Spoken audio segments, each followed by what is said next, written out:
So I think we can all agree that the importance right now of standing out in a very crowded marketplace, obviously, 100%. Depending on the business you're in, whether you're a realtor, mortgage broker, you're in construction, you're running a small business, you're a salon, you're a flower shop, it's almost like, how do we get attention today? How do we stand out? But what I'm also very interested in, especially from a photography standpoint, is how can I convey kind of confidence, but also convey being open, convey genuineness. And I think that starts with photography, because I've been a really big believer in your brand now precedes you. What that means, Kevin, is everybody knows everything about you now before they meet you. And that's often the imagery that you put out from your LinkedIn profile photo, from what you're putting on Instagram, all your digital media feeds, your website is all imagery.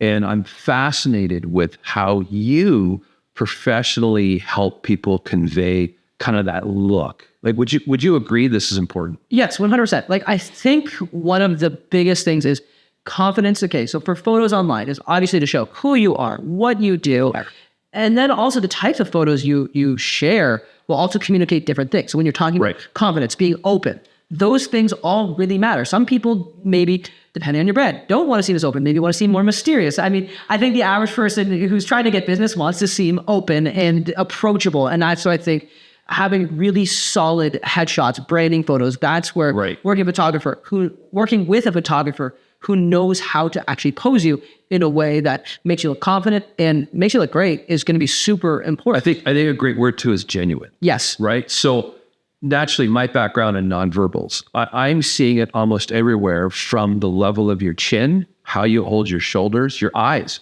Just the eyes convey that confidence. But also, there's become a bit of a trend in photography where, you've got the classic closed arm look.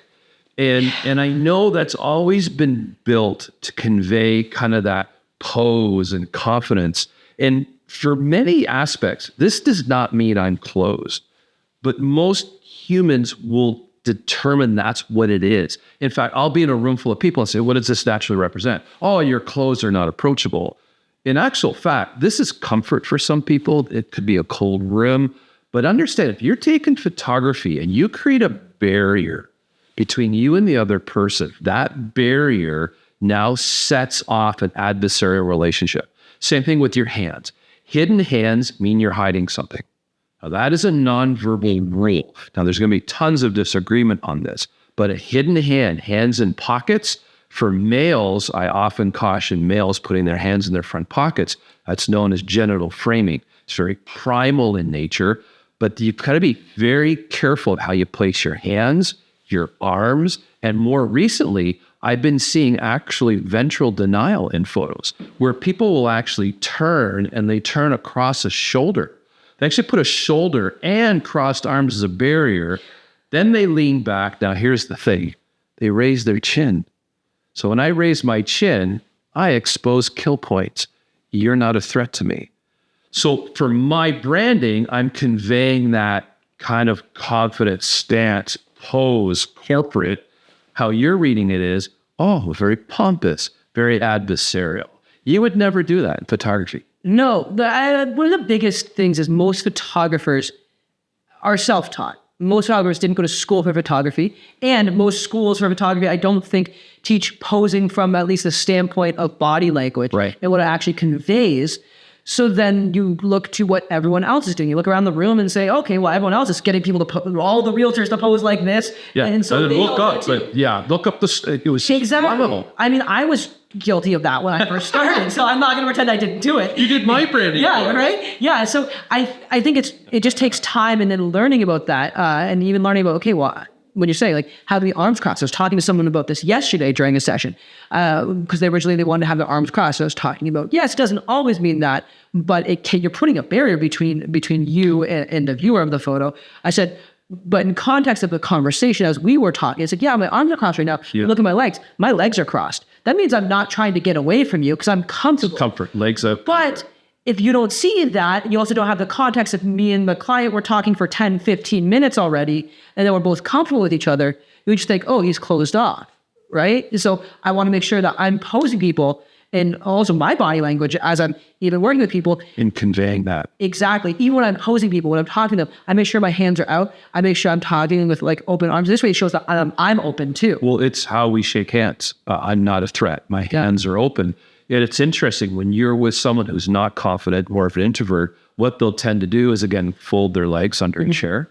They'll actually start to turtle. They'll put their hands under. They may even do some leg rubbing, any kind of rubbing or pacifying. But if their hands are under the table, their chin will actually drop and their shoulders. It's actually called turtling. And I've seen photography where people are actually shrinking. It's like a shoplifter. Yeah. Shoplifters shrink to avoid attention. Then the opposite of that could be, hey, my hands are now out or my arms are akimbo. You've seen this in photography. My arms are akimbo. And what happens is now when I'm seeing a photography, I'm seeing splaying. So splaying is me taking up far too much space. I'm actually conveying over dominance when I splay. You got people driving around buses with their hands struck out. But you need to understand what that means. It actually can teeter on dominance and arrogance because you're taking up more space than you've earned. You've walked into a room where somebody's come in and splayed over a chair. Oh, yeah. It's almost like it's creepy. And I've seen it in public events where, unfortunately, I've seen men approach females and they'll splay. They'll put an arm up on the wall and they'll lean in and just watch how the female reacts. It's like you just tell they're uncomfortable. So I really think the power of photography today is conveying that confidence, conveying that genuineness in a single momentary shot. I don't know. I'm sure you agree. Yeah, 100%. So I think the goal for at least headshots is to, number one, show who you are and get a high quality photo that shows who you are. And then number two, also show that you're approachable. And your posing plays a huge role in that. So what's your advice in posing? Like, what's your advice in clothing, backgrounds, posing? You always told me, we met at Niagara College, you always told me, if you want to take a great shot, just get natural light coming in on one side. I've always used that advice. Yeah, so I think if you're doing things yourself, find a big window with lots of natural light and a plain wall. But if you have the money, go to an actual photographer that knows how like where we are now. Yeah, exactly. Like, someone like me. But yeah, so if you can go to a photographer, find someone who knows how to pose, who has good reviews, a good portfolio, someone who knows how to make people look great. And so in terms of clothing, I would stay away from super busy patterns or big logos. I mean, in a business casual context or business formal, typically you're not going to have that. I mean, like the most pattern you're going to have is something like your suit, and even that's fine. Right. Which has a little bit of a pattern on it. That's okay. Yeah. Some people say stay away from bright colors. To me, I think it's so much of photography is what are you trying to communicate? Because if you're trying to be bold, then I think some bold colors are good. If you're trying not to stand out, but you want to look professional, like there's some people who I work with, hey, I'm just getting back into the workforce. I'm just trying to get some updated headshots. Yeah. Great. Okay. So let's wear something neutral. Let's wear like white, gray, black, anything that's neutral, that's easy. And this way you have a really great headshot. In terms of backgrounds, I'm a big fan these days of shooting a white, black, or gray. This way it gives you a really easy neutral background that you can use for a plethora of use cases. I used it for my book and the body language shots, just a simple background. Exactly. And all the shots were consistent. You said something earlier about knowing what you want your brand to be. And this is very difficult because I do this in large rooms and workshops is I often ask people, what is it you want to be known for? What do you want people saying about you? And my definition of leadership has always been what people say about you when you're not in the room, which really is marketing. Yeah. And it amazes me how many people struggle to know what they want to be known as.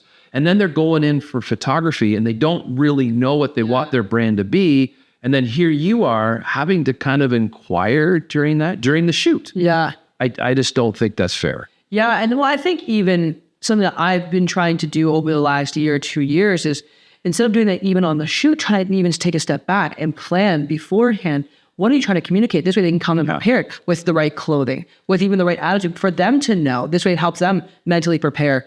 Because the last thing I'd want to do is they get here, they're like, well, I don't know. Okay, well, we give you the photos and you're like, this is actually what I wanted. Yeah. So this way we can have a discovery call, chat about that beforehand. You can come in even more prepared. This way you're set up for success to use those photos for your website, for your LinkedIn, whatever you end up using it for. Well, let's go through those questions. I think this is brilliant. Purpose of this is to give people ideas. So number one, understand how you come across non-verbally. Yes. And how you convey that confidence. That's very, very important. Number two is kind of the homework before you go in for any kind of photo session. What would you want people answering or considering? Yeah, I think that one of the biggest things is to consider is who are you working with? Are you working with people who are maybe driven by esteem? Are they, if so, and maybe you want something that has like a little bit of a logo on it. Everyone says stay away from logos, but maybe having something that has like a small logo of like, let's say Ralph Lauren or whatever the logo is that you want, or you say Lauren or whatever it is, having something like that. Or maybe it's even like a low key, like an understated fashion piece that looks really good, that appeals to people who maybe want to care more about fashion. Maybe you're a therapist and you want to seem warm and friendly. Okay, we're going to make sure we're wearing neutral clothes that feel like nice warm tones. What about indoor, outdoor? Indoor, outdoor. Honestly, I shoot almost everything indoors these days. Wow. This way you can, unless, once again, context. Are they someone who their whole job is outside? Okay, then let's shoot some. I'm a mountain biker. Yes, exactly. So then let's shoot some environmental portraits. Otherwise, for let's say like therapists, consultants, realtors, anything, marketers, I'm gonna shoot all of those inside in my studio. This way I have full control of the lighting. This way I can make the photos look exactly as I want them to look, so it fits the brand they're trying to convey. Wow, that's actually brilliant. So that's great advice. So we're really hoping this helps everybody today. Just wanted to give everybody a couple of ideas about just setting your brand number one, then conveying that brand, conveying the confidence, doing your homework of knowing what it is you want to be known as. So again, that's your homework. What is it you want to be known as or known for? What do you want people saying about you when you're not in the room? That's the homework you do before you go into any kind of photography work. And then that's really going to help you a lot, right? 100%. 100%. Thanks, Kevin Unger, Unger Studios. Give him a call. Perfect.